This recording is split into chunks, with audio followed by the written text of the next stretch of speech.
অন্তর্বর্তী সরকারের দুই উপদেষ্টা নিয়ে যখন বিতর্ক চলছে, সেই উপদেষ্টাদের একজন শেখ বশিরউদ্দিন। তিনি বলছেন সেদিন শেখ হাসিনার ডাকে তিনি সাড়া দেননি। কেন বলছেন এই কথা? বশিরউদ্দিন জানেন যে তিনি অত্যন্ত সফল একজন ব্যবসায়ী এবং আকিজ গ্রুপের বাংলাদেশের শীর্ষস্থানীয় যে কয়েকটি ব্যবসা গ্রুপ আছে তার মধ্যে আকিজ গ্রুপ অন্যতম। তার ব্যবস্থাপনা পরিচালক তিনি। এখন তিনি অন্তর্বর্তী সরকারের বাণিজ্য উপদেষ্টা। তো তিনি শপথ নিয়েছেন। এরপর থেকে দেশ জুড়ে আলোচনা হচ্ছে, সমালোচনা হচ্ছে, ছাত্ররা বক্তব্য দিচ্ছে। আজকে দেখলাম যে প্রধান উপদেষ্টা বরাবর একজন আইনজীবী লিগাল নোটিশ পাঠিয়েছেন যে মোস্তফা সরোয়ার ফারুকী এবং শেখ বশিরউদ্দিনকে যাতে উপদেষ্টা পরিষদ থেকে বাদ দেওয়া হয় সেই ব্যাপারে। যাই হোক, এই বিতর্কের মাঝে তিনি বক্তব্য দিয়েছেন। কেউ কেউ তাকে, শেখ বশিরউদ্দিনকে আওয়ামীদের দোসর আখ্যা দিয়ে অন্তর্বর্তী সরকারের অংশ হওয়ার প্রতিবাদ করছে। তবে এই বিষয়ে দৈনিক আমাদের সময়ে শেখ বশিরউদ্দিন বলছেন যে আমি শুরু থেকেই ছাত্র জনতার আন্দোলনের পক্ষে ছিলাম, তাদের সকল কার্যক্রমে আমার সম্মতি ছিল। তিনি বলেন, গত 23শে জুলাই দেশের শীর্ষ ব্যবসায়ীদের সঙ্গে শেখ হাসিনার যে বৈঠক হয়েছিল সেখানে আমি দাওয়াত পেলেও সেই ডাকে সাড়া দেইনি। 23 তারিখে যে ব্যবসায়ীদেরকে ডাকা হয়েছিল, ব্যবসায়ী নেতাদেরকে এবং শীর্ষ ব্যবসায়ীদেরকে, সেখানে তিনি যাননি। এমনকি 5ই আগস্ট রাস্তায় নেমে বিজয় মিছিলও করেছি তিনি বলছেন। নতুন বাণিজ্য উপদেষ্টা আরো বললেন তিনি কখনোই আওয়ামী লীগের কোনো নির্বাচনে অংশগ্রহণ করেননি, এমনকি কখনো আওয়ামী লীগের নির্বাচনে ভোটও দেননি।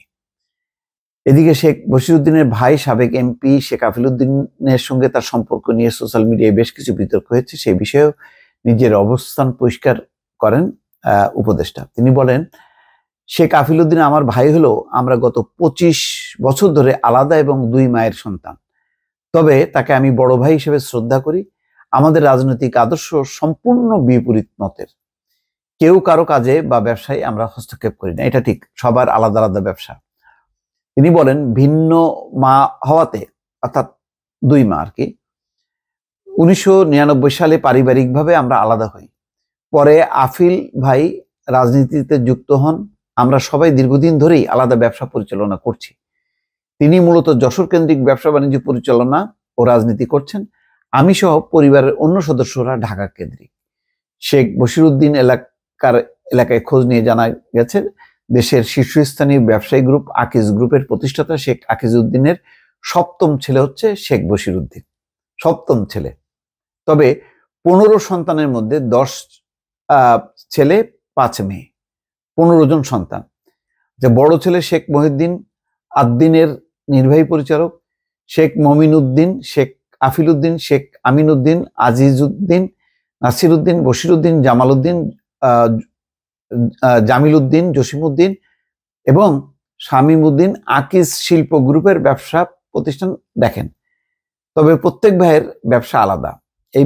এই বিষয়ে স্থানীয় বাসিন্দা রফিকুল ইসলাম বলেন, আকিজউদ্দিনের সব ছেলেই আলাদা। তারা আকিজ গ্রুপের ব্যবসা ভাগাভাগি করে নিয়ে দীর্ঘদিন ধরে আলাদা ব্যবসা পরিচালনা করছেন। তিনি কোনো রাজনৈতিক দলের সঙ্গে যুক্ত ছিলেন না। জানা যায় 1999 সাল থেকেই 3টি ধারায় চলে আসছে আকিজ গ্রুপের ব্যবসা। বড় মায়ের 3 ছেলে ডক্টর শেখ মহিউদ্দিন, শেখ আফিলউদ্দিন এবং শেখ মমিনুদ্দিন, মেজ মায়ের 2 ছেলে শেখ আমিন ও শেখ মিলন এবং ছোট মায়ের 5 ছেলে। 2006 সালে শেখ আকিজউদ্দিনের মৃত্যুর পর শেখ বশিরউদ্দিন 5 ভাইয়ের আকিজ গ্রুপের এমডির দায়িত্ব নেন। 2022 সালে তারা দ্বিতীয়বার পরিবার ভাগ করেন এবং 5 ভাই ভিন্ন ভিন্নভাবে ব্যবসা পরিচালনা শুরু করেন। তখন থেকে শেখ বশিরউদ্দিন নিজের গ্রুপের নামকরণ করেন Akij Bashir group. Akij Bashir group ceramic, particle board, পাট, স্টিল, চা সহ 16 ধরনের ব্যবসা পরিচালনা হচ্ছে আকিজ বশির গ্রুপের অধীনে। দেখ, আকিজ নামটা আছে কিন্তু মূলত হলো বশির গ্রুপ।